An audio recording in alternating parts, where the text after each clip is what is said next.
Bon Tov à tout le monde. Je prends le fromage.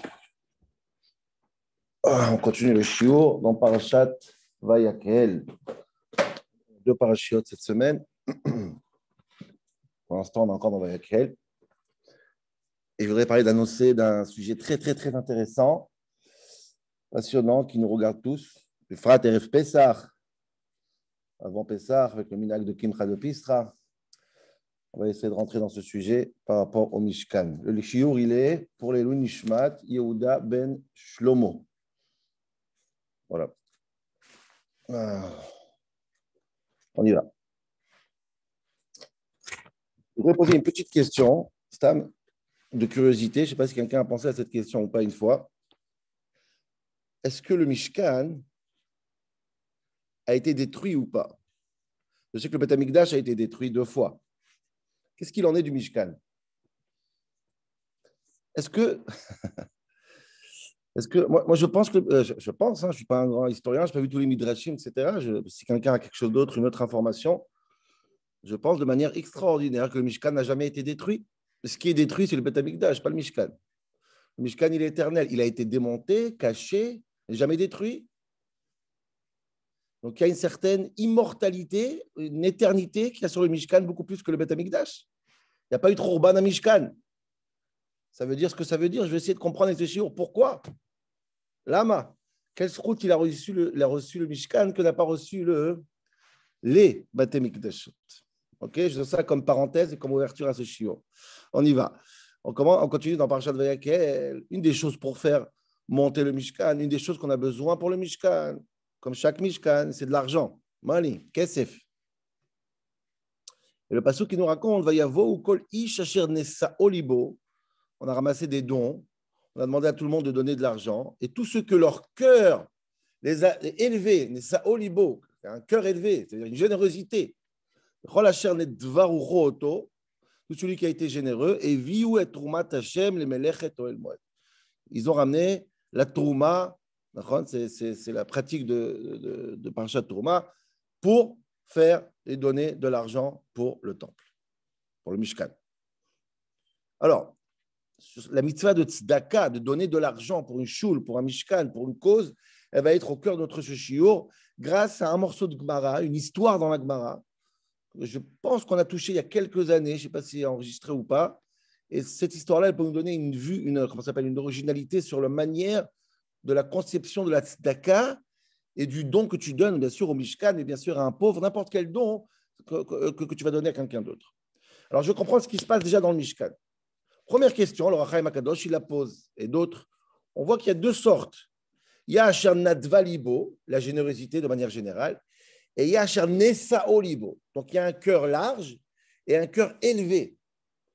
À part des mots poétiques, si ça serait Alterman ou Bialik, ou je ne sais pas qui écrit ce pasouk. Bon, Hachem, c'est Dieu qui écrit ce pasouk, ce n'est pas un poète. Donc, est-ce que c'est juste 2 métaphores?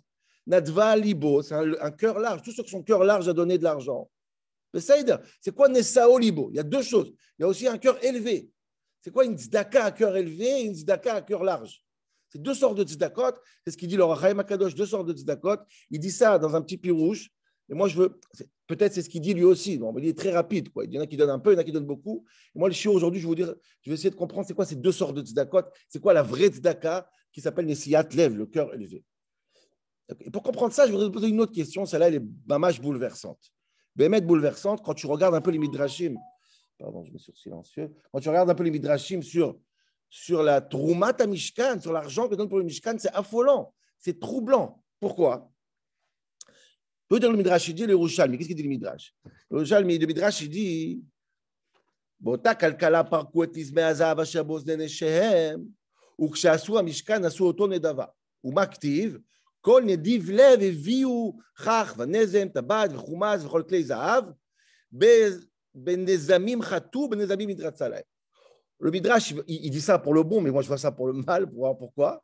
Le Midrash, il dit que les mêmes dons qu'il y a eu pour le Mishkan, c'est exactement les mêmes dons, pas exactement, mais en tout cas, on voit les mêmes termes pratiquement pour donner de l'argent pour le Hegel. pour le veau d'or. C'est-à-dire qu'on trouve les mêmes termes, et je vais vous lire tout de suite, je suis en train de réfléchir, c'est pour ça que un Oracha et Makadosh, je vais vous lire tout de suite. Je voulais le copier, qu'on le lise ensemble, mais je n'ai pas eu le temps, donc je vais le lire par cœur. Mais on trouve les mêmes générosités, la même motivation pour le Hegel qu'on trouve pour le Mishkan, a priori. Et le Midrash, il est tellement troublé par ça qu'il essaye de trouver quelques différences. Mais ce n'est pas évident, Rabotai. Dit le Oracha et Makadosh de Parashat Kudei.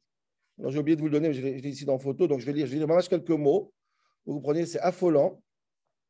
Dit le Oracha et Makadosh, dans Parashat Pekudei, pardon, de Parashat à nous, dans Parashat Pekudei, il va chercher la liste de tous les mots clés qu'il y a eu dans le Hegel. Bien sûr, voilà. Tous les mots clés qu'il y avait dans le Hegel, et il va retrouver les mêmes mots clés dans la Tourmat à Mishkan. C'est affolant. Veine Israël chatou, dit le Oracha et Makadosh. Vetimtsa ki amrou aedut shedut lehem jitraper avon ha'egel. Ou que j'étais dagdé, quand tu vas voir les mots exacts, timtsa ki kol pirte avon ha'egel. Tous les détails du Hegel, ba kenegdan ba Mishkan. Vient en parallèle pour le Mishkan. C'est affolant parce que le Oracha et Makadosh, il veut dire, bon, bah, c'est le tikkun, c'est la tchouva. Mais ce n'est pas vrai. Moi, ça me trouble. Pourquoi? Parce que je me dis, alors c'est qui, moi? C'est qui le vrai Shmuel? Celui qui a donné de l'argent pour le Hegel ou celui qui a donné de l'argent pour. Nous, on donne de l'argent pour la choule. Et si demain on me demande pour quelque chose d'autre, est-ce que je vais donner aussi? C'est qui ma vraie identité? Je dis rapidement, Anita Avat Elohim, là-bas, ils ont dit Elohim, un Dieu qui va devant nous. Dans le Beth Amikdash, la même chose, les mêmes termes. Les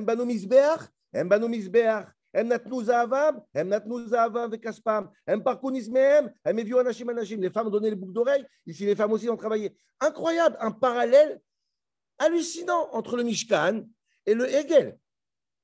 Et dit le Oracha Makadosh. Et eux, ils ont dit Elo Elocha Israël. Et nous aussi, on a dit Elo Elocha Israël dans le Mishkan. Et dit le Oracha Makadosh, comme j'ai dit, c'est un tikkun. Mais c'est faux. Pas Oracha, c'est faux. Tikkun, Besséder. Bien sûr, tikkun. Mais quand même, tu m'as appelé, tu m'as dit, je te donne un serfa. Tu veux faire un Hegel? Tu dis, tiens, prends 100 €, fais-moi un Hegel. L'autre, il est venu après, tu veux un serfa pour le Mishkan? Vas-y, tiens, prends 100 €. Besséder, c'est une tchouva. Mais quoi? Mais quoi? Comment j'ai pu donner ici et ici en même temps? C'est une schizophrénie. Quelle différence? Comment détecter c'est où mon vrai don? C'est quand même hallucinant. Et ce n'est pas moi qui le dis.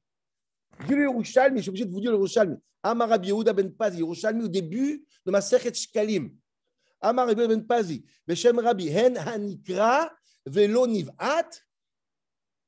Quand je lis le pasouk du Hegel et du Mishkan, je ne peux pas lire et ne pas être affolé, bouleversé, choqué. Rashi dit, Echefshar likro psukim, pas le Rashi, le Korban Haïda.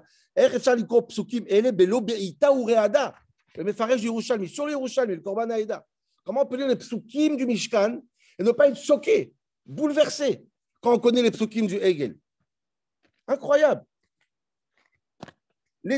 Pas seulement que c'est bouleversant, Yerushalmi dit encore plus. Dans le Hegel, ils ont beaucoup plus donné, par exemple, avec cœur joie que dans le Mishkan. Les Tova, il y a marqué Kol Nediv Lev.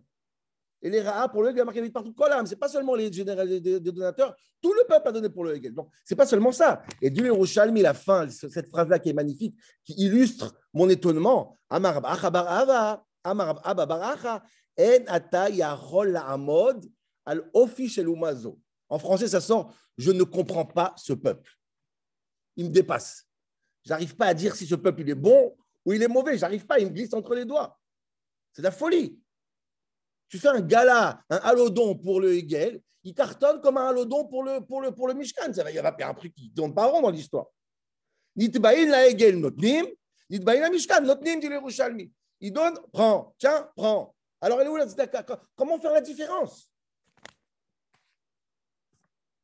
On a souvent cette question, des ragas philosophiques. Je vais aller vite parce que je ne veux pas. Et d'ailleurs, c'est une question que le Tanya il pose sur l'âme. Comment tu peux avoir une chaleur dans la tfila et une chaleur dans la Havera? C'est qui le vrai? C'est une vraie question philosophique. Mais là, dans le Mishkan, c'est vraiment visible. Le Yerushalmi dit, il dit, mais c'est qui toi? Vous êtes qui? Qui tu es? Qui nous sommes? Waouh, les grandes questions. OK? Troisième question, et après on avance vers le but. Okay. Il y a un mot, j'ai remarqué ça, il y a un mot intéressant qui revient à chaque fois dans la partie de laquelle c'est presque troublant.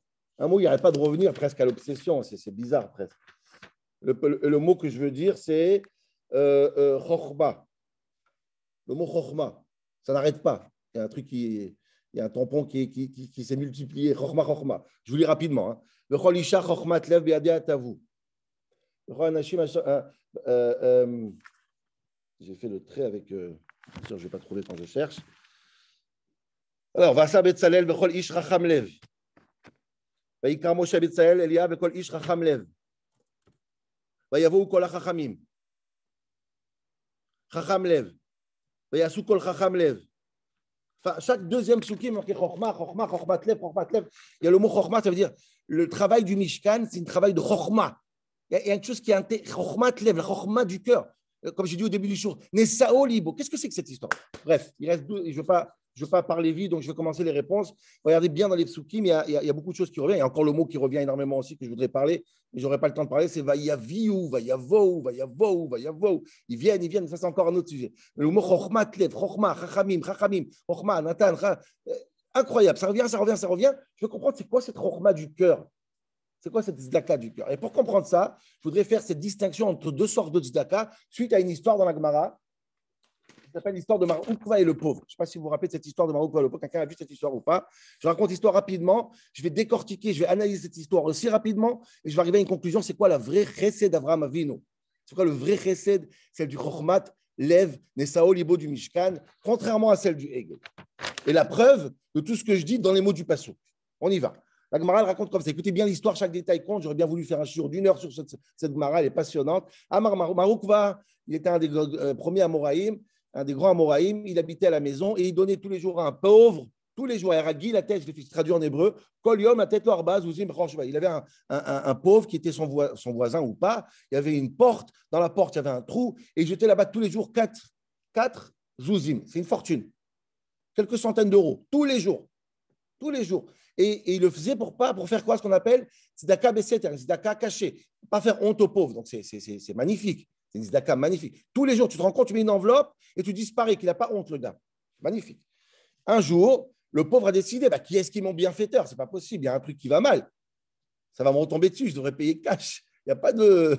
Qu'est-ce qui se passe ici? OK? Et qu'est-ce qui se passe? Le Gemara dit que le même jour, la femme de Marukva, elle est arrivée voir son mari au Beth Midrash. Ils ont tardé un peu. Ils sont sortis du Beth Midrash, ils ont mis l'argent. Et le pauvre, il a vu de l'ombre un couple de personnes qui mettent de l'argent. Il dit, ils sont là. Il sort tout de suite. C'était un peu plus tard que tous les jours. Il sort pour voir qui est ses bienfaiteurs. La femme de Marukva, elle dit à son mari, il est en train de sortir là. Il commence à courir pour pas qu'ils soient vus. Ils ne veulent pas faire honte aux pauvres. Il court. Et ils arrivent dans une boulangerie. Une boulangerie qui était déjà éteinte, c'était déjà la nuit, mais le four était encore chaud. Ce n'est pas le four d'aujourd'hui, c'est des fours qui sont des chambres de four. L'analogie de chambre de four. Ils rentrent dans la chambre avec le four pour se cacher du pauvre. Ils disent, bon, s'il ne nous voit pas. Le problème, c'est que le four était encore chaud. Et les pieds de Maroukva commencer à brûler. Et Madame Maroukva, qui n'a pas son nom, elle ne brûlait pas, elle était tranquille, ses pieds ne brûlaient pas. Elle dit à son mari, mets tes pieds sur mes pieds. La Gemara dit. Maroukva, il s'est mis à pleurer. Comment ça se fait que ma femme, ses pieds, ils sont tranquilles et moi je brûle? Ça veut dire que j'ai des avérotes. Ça veut dire que je ne fais pas les choses comme il se doit avec ce pauvre. Je me comporte mal. Et Madame Maroukva, elle a vu ça, elle dit à son mari, c'est vrai, tu te comportes mal. Tu mets de l'argent dans la porte, tu te prends pour qui là? Moi, le gars, il prend l'argent, il doit aller faire les courses à Leclerc. Moi, ils viennent à la maison des pauvres, je leur donne une omelette avec un bon verre de café. Je ne donne pas d'argent comme un... Zéro, comme ça la Gemara, elle finit. C'est très, très choquant cette histoire. Et la Gemara, elle finit avec une phrase que je veux parler aussi aujourd'hui. La Gemara dit, mais qu'est-ce qu'ils ont fait dans le four? Pourquoi se mettre en danger quand même pour ne pas déranger un pauvre? C'est quand même dangereux, c'est un four. On peut mourir dans un four. Dit la Gemara, cette fameuse phrase de Tamar, Amar le Rabbi Yochanan, Amar le Rabbi Yochanan, Mishum Rabbi Shimon Bar Yochai, Noach lo le Adam, sheimsor atzmo letor kifshana esh, c'est mieux pour un homme de se jeter dans la fournaise que de faire honte à un pauvre ou à quelqu'un d'autre. Donc c'est pour ça qu'ils se sont mis dans le fou. Ok, vous avez compris l'histoire? Elle est simple. Il y a une histoire, il y a une conclusion avec. Non. Je vais poser 2-3 questions rapidement pour qu'on arrive aux réponses. Première question, c'est mais qui a raison? Maroukva ou sa femme? Moi, je pense que la chose la plus noble au monde, c'est donner de l'argent à quelqu'un sans qu'il soit gêné. Tu te rends compte que chaque pauvre doit venir chez toi tu vas lui ouvrir un frigidaire. C'est bien de lui faire une omelette. C'est bien de lui donner une soupe chaude. C'est magnifique. Mais c'est gênant. Matan Besseter, tzedaka en cachette, c'est une darga incroyable. En plus, la somme, combien ça coûte une omelette? 5 euros. La somme de Maroukva, elle est extraordinaire. Une somme tous les matins, sans que le pauvre se sente gêné. Alors, il faut l'acheter au magasin. Allez, vaille chaque pauvre. Chaque pauvre, tu demanderais, tu allez, vaille, moi j'ai Maroukva. Je ne veux pas, moi, madame Maroukva, je veux Maroukva. Comment ça se fait que la Torah, elle donne raison à madame Moukva? Première question. Deuxième question, Bémet, c'est facile de dire que c'est un miracle ce qui s'est passé dans le four. Moi, je ne pense pas que c'est un miracle. Est-ce que Bémet, les pieds de madame Oukva étaient plus résistants que les pieds de monsieur Oukva à cause d'un miracle? Non. Il y a quelque chose de naturel. Comment comprendre la psychologie de ce qui s'est passé dans le four? Et la troisième question, j'espère que je vais arriver à répondre, je suis obligé de répondre. La troisième question, c'est sur cette phrase que tout le monde connaît. Noach lo Adam, c'est mieux pour un homme d'être dans le four, dans la fournaise, et ne pas faire honte à quelqu'un. Ça veut dire quoi, Noach? C'est que c'est Noach en hébreu. Noach, ça veut dire c'est à l'aise. C'est un kiff. C'est un plaisir. Alors, je veux bien qu'il y a des causes qui sont importantes, ne pas faire honte à quelqu'un. Mais ne me dis pas que c'est un plaisir. Dis-moi, mitzvah. Dis-moi, c'est important que. Ne me dis pas que c'est un kiff. Je suis désolé, personne kiffe aller dans la fournaise. Noir, ça veut dire clairement, connaissance de cause, je vais me faire un massage dans la fournaise. C'est pas possible, ça ne marche pas comme ça. Tu vas mourir. C'est pas noir. Pourquoi la Gemara elle dit noir? Voilà les questions. Et maintenant, je vais vous dire c'est quoi l'idée du vrai chesed. Celui de Madame Oukva et pas de Monsieur Maroukva. C'est pour ça que ses pieds à elle ne brûlaient pas. Il y a deux sortes de tzedaka possibles. Peut-être, c'est ce qu'il dit le Rachaim Akadosh. Peut-être.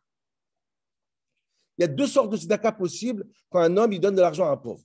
C'est fin, mais c'est hyper important parce que c'est bien dans le couple, c'est bien dans chaque rapport quand il faut donner et prendre avec quelqu'un. Il y a la tzedaka de manière universelle qui dit quoi? À Botaï, chaque personne il a un devoir moral de donner une partie de ses biens et de son argent et de son gain à des gens qui sont nécessiteux. La tzedaka normale. Tout le monde pense comme ça. Tu as gagné 100 euros, donne 5 euros à un pauvre. Tu as gagné 1000, tu as gagné 2000, donne un mort, c'est normal. Toi, tu as plus que l'autre, partage un peu. C'est moral, c'est un devoir moral. C'est-à-dire que, quelque part, le pauvre ici, il est la preuve de ta moralité. Je ne sais pas si vous comprenez ce que je veux dire. J'ai besoin d'un pauvre. Alors, quand il y a un pauvre qui a, j'ai besoin de lui donner pour exister. Donc, c'est quoi un vrai Shmuel qui est moral? C'est un Shmuel qui n'est pas insensible à la souffrance. Et quand je donne de l'argent, ça fait de moi quoi? Ça veut dire quelqu'un de bien, un bon juif. Je mets les tefilines tous les matins pour être un bon juif, je mets la tzedaka aussi. Donc, qui est au centre? C'est Shmuel, bien sûr. Shmuel, il a un devoir de moralité. Sinon, Shmuel n'est pas moral. Ce n'est pas le besoin du pauvre qui est ici extraordinaire, qui me préoccupe. C'est ma morale. C'est mon devoir. Je me dois d'eux. Ça, c'est une sorte de tzedaka. Elle est très bien, elle est noble. Pas tout le monde est moral. Mais il y a une deuxième sorte de tzedaka. Parce que la première sorte de tzedaka qui dit que moi j'ai un devoir moral, c'est un devoir limité. Je n'ai pas un devoir moral de sauver le monde. J'ai un devoir de morale de partager mon argent, mais pas de donner entièrement, pas de sauver le monde, pas de passer ma journée. Ça ne me demande pas. Il y a une deuxième sorte de tzedaka, c'est quoi? C'est que ce n'est pas ma moralité qui est en jeu ici. C'est le fait qu'il y a un pauvre. Tant qu'il y a de la pauvreté sur terre, moi, je ne dors pas la nuit. Moi, je m'efface complètement.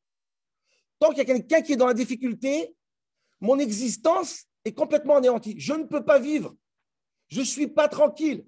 Je n'existe pas. Je ne peux pas dormir, je ne peux pas manger, je ne peux pas respirer, je ne peux pas faire sur la table de Shabbat avec mes enfants et les matzot de Pessah, tant qu'il y a un pauvre sur terre. Même si j'ai fait ce que j'ai donné tout mon argent. Ce n'est pas fini, il est encore pauvre. Donc moi, je ne compte pas ici. Ce qui compte, c'est l'injustice. Le pauvre lui-même, c'est lui qui est mis en valeur. Derech Hagav, je pense que ça, c'est mamash, la tzedaka d'Avraham Avinu. On a eu l'occasion de le faire dans Sefer Bereshit. Avraham Avinu, rappelez-vous cette scène incroyable. Il est assis à la porte de sa tente et il attend de voir s'il y a des gens qui sont pauvres dans le désert.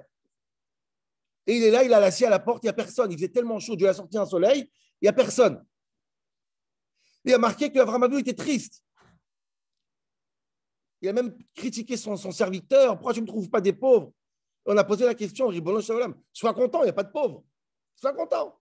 Tu vas dehors dans le métro, il n'y a pas d'SDF. Tu vas dire, oh là là, espèce d'idiot, tu ne vas pas trouver un SDF. Non, Baruch Hashem, il n'y a pas d'SDF. Pourquoi vraiment Avinu, il est stressé qu'il n'y a pas de pauvres dans la rue?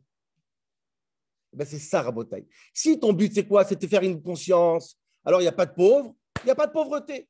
Mais si ta tzedaka, ce n'est pas toi, tu veux être un Baal Chesed. C'est de se soucier, est-ce que ça existe encore de la souffrance dans le monde? Abraham Avinu, il savait clairement que quelque part, il y a encore des gens qui n'ont pas quoi boire et quoi manger. Et ça, il était stressé qu'ils n'ont pas trouvé. Pourquoi je n'ai pas trouvé la misère? Elle existe, la misère. Vous savez comment ça s'appelle en hébreu, ça? C'est magnifique. Ça s'appelle Gemilut Chassadim.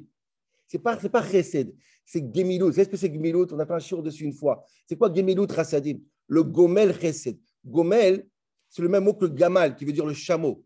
Quel rapport le chameau et Gemilut Chassadim? Le chameau, c'est quoi le chameau? Nos sages disent c'est l'animal du désert. Pourquoi? Parce qu'il n'a pas besoin de boire. Il est indépendant, il est gamoul.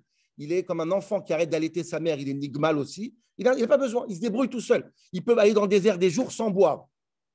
Sfinat Amidbar. Le bateau du désert, il s'appelle. Et c'est quoi une vraie tzedaka? Ce n'est pas que je te donne tous les jours 5 euros. C'est que je te laisse indépendant. Je fais en sorte que toi, tu ne sois plus un pauvre. Tu trouves un travail. Ce n'est pas moi que chaque jour, oh, tiens, prends ma tzedaka du matin. Pas du tout. Je ne lâche pas tranquille tant que toi, tu ne viens pas comme ce chameau, c'est-à-dire tu n'as plus besoin de moi. Tant que ce n'est pas le cas, je ne suis pas tranquille. Je n'existe pas. Je ne peux pas profiter de mon argent. Je peux profiter de mes enfants et de ma femme. Bref, vous comprenez l'idée de la différence énorme entre ces deux sortes de tzedakot. Je pense, Rabotaï, que c'est la différence entre la tzedaka de Mar Ukva et la tzedaka de Madame Ukva.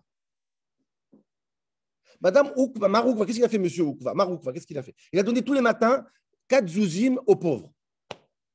Qu'est-ce qu'il fait quand il fait ça? Il met l'argent, après il fait oh, Baruch Hashem, j'ai fait mon devoir. Peut-être qu'il a besoin de plus.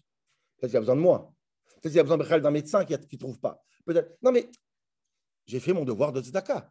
Après, il fait ce qu'il veut, ce n'est pas un problème. Madame Ukva, elle n'était pas tranquille tant que le pauvre, il vient, il ne mange pas, et c'est sûr qu'aujourd'hui, il ne va pas aller dormir faim. Ça, c'est Madame Ukva. Elle prend son temps et elle fait en sorte que le pauvre, il dort avec un sourire. Moi, je n'ai pas de sentiment ici. C'est le pauvre qui est important. Je n'existe pas face au pauvre. Vous comprenez, Rabotaï, pourquoi Madame Ukva ne souffre pas de la chaleur et Maroukva, il souffre de la chaleur du four. Maroukva, il met sa personne en avant. Quand ta personne est en avant, tu as des sentiments. Madame Ukva, c'est tellement beau. Elle ne sent plus rien. Devant la détresse du pauvre, elle n'a plus de sentiments. Le seul sentiment qui l'habite, c'est quoi? C'est qu'est-ce qu'il ressent le pauvre. Et à ce moment-là, il ne veut pas que le pauvre la détecte. Donc, elle ne sent même pas les choses.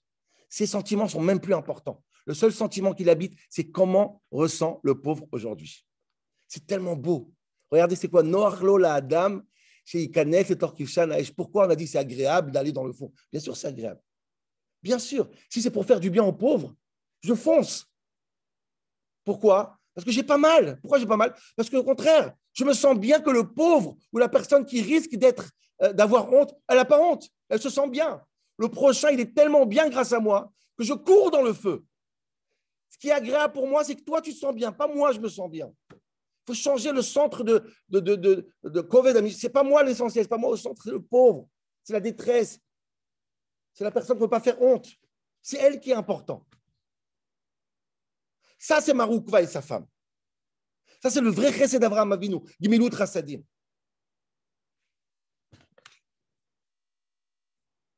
D'ailleurs, Agaf, si j'ai 2 minutes, je voudrais expliquer grâce à ça une histoire magnifique dans la Torah, parce que c'est le chesed. C'est un très beau shiur sur chesed. L'histoire avec Rabbi Yochanan que tout le monde connaît. Rabbi Yochanan, il respectait sa mère de manière incroyable. Il disait au Chachamim, je suis un des hommes qui respecte sa mère le plus. On lui a dit non, c'est pas assez, il faut respecter plus. C'est quoi la preuve qu'il respectait sa mère? Alors on connaît cette histoire. Une fois, il est parti se promener avec sa mère dans le jardin, Shabbat, et sa mère a déchiré ses chaussures. Ses chaussures ont été déchirées. Elle était pieds nus. Comment elle rentre à la maison? La Gemara dit, Rabbi Yochanan, il a pris ses mains, il a mis sous les pieds de sa maman, et sa maman, elle a marché sur ses pieds. Et il l'a amené à la maison. Et il était fier. Il était fier. Alors moi, je vous pose une question, messieurs, dames. Au lieu de faire ça, imaginez-vous la scène. Pourquoi tu ne prends pas ta mère et tu la soulèves? Hop, prends-la dans les bras. C'est plus facile, non? Beaucoup plus facile. Alors, je pense, Rabotaï, je pense dans le drash, je pense que c'est le physique, il a un say, on dit en anglais. Si moi, je me mets en dessous de ma mère, qu'est-ce que je suis en train de dire? Ma mère, c'est l'essentiel. et je n'ai pas de sentiment. Je fais en sorte qu'elle marche sans qu'elle remarque qu'elle a perdu ses chaussures. C'est ça qui est important. Mais quand je lève ma mère, je prends ma mère, je l'amène vers moi. C'est ma conscience qui est importante. Voilà, je pense que là, l'image, elle est très forte ici. Je me plie pour ma mère ou j'amène ma mère vers moi. Qui est au centre? Moi ou le pauvre? Moi ou la détresse? Très, très important. Si on a compris ça, Rabotai, je pense que c'est ça ce qui se passe dans le Beth Amikdash. Je pense que c'est pour ça que le Mishkan n'a jamais été détruit. Contrairement au Beth Amikdash qui a été pas fait par des dons, par le peuple. Il a été fait par des architectes goy peut-être, et ça a été par un système de rois. Le Mishkan, c'est chacun est venu avec sa chorma. Quelle chorma? Chorma Tlev, la chorma de Madame Oukva. Les femmes, encore une fois. Cette chorma Tlev, Nessa Olibo, ce n'est pas une générosité, c'est un cœur élevé. C'est un cœur qui est capable de s'effacer pour la cause elle-même. Adam qui a kriv mikem dans le Beth Amikdash. Tout le travail du Beth Amikdash, c'est apprendre à quoi? Apprendre à s'effacer complètement pour Akadosh Baruch Hu, pour l'autre. Ton sentiment, c'est que l'autre soit mieux. C'est ça, Chokhmat Lev. C'est ça, un Mishkan qui a été fait par ça. Il ne peut pas être détruit. Impossible. Il est éternel. Ça, c'est Nessiyut Lev. Et ça n'a pas été dans le Hegel. Ça a été seulement dans le Mishkan. Et c'est quoi la preuve, Rabotai? J'ai fini avec ça. Magnifique. Ce fameux don-là que tout le monde donne. Il y a un passouk qui dit, comment il finit le passouk, notre histoire de don? Je vais vous lire le passouk. Le passouk qui dit, Yetzav Moshe, écoutez bien, c'est hallucinant. Yetzav Moshe va yavir ou kol b'machane. Tout le monde donnait de l'argent, comme Madame Oukva. Et après, Dieu, il a fait sortir une voix dans le camp. Ish veisha, messieurs, dames, al ya'asu od melacha le trumat hakodesh. Stop, arrêtez-vous. On a trop d'argent. Il calait à Améavi et le peuple a arrêté d'amener. C'est-à-dire quoi? Le Lachon, il est magnifique. Il y a marqué Al yasu od melacha. Arrêtez de faire ce travail, pas cette tzedaka, ce travail. Melacha, c'est un travail beaucoup plus fort que la tzedaka. C'est ce que je vais dire maintenant. Mais en tout cas, on dit aux gens stop, il y a trop d'argent. Je ne sais pas si vous vous rendez compte. On dit au peuple d'arrêter de donner. Pourquoi? C'est un peuple qui n'a pas attendu avec les tableaux Excel pour savoir il y a besoin d'1 million, on donnera 1 million. Les gens ont donné tout ce qu'ils avaient. Pourquoi? Pour que ce Mikdash et ce Mishkan soient là. Tellement ils étaient importants, la cause, beaucoup plus que leur morale, que Dieu il leur a dit dire stop, die. Ça, c'est un chesed incroyable. Ça, c'est une tzedaka. Ça, c'est une nivut lev. Ça, c'est une chokhmat lev. Ça, c'est un vrai gmilut chesed. Ça, c'est Avraham Avinu. Et ça, Rabotai, tu peux sauter ce qu'il n'y avait pas dans le Hegel. Il n'y en avait pas dans le Hegel. Et s'il n'y avait pas dans le Hegel, ça veut dire qu'en vérité, le cœur du peuple juif, le Nessiat Lev était seulement pour le Mishkan. Et c'est pour ça que c'est une capara pour Reta Hegel.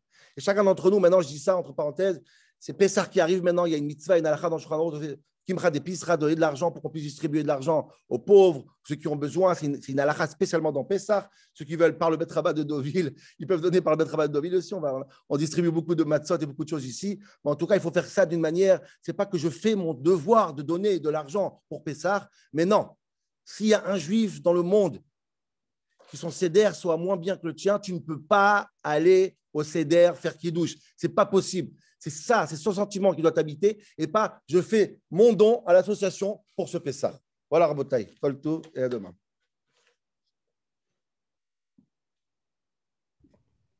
Magnifique. Chazak, magnifique. Ouais. Bye bye, Chazak.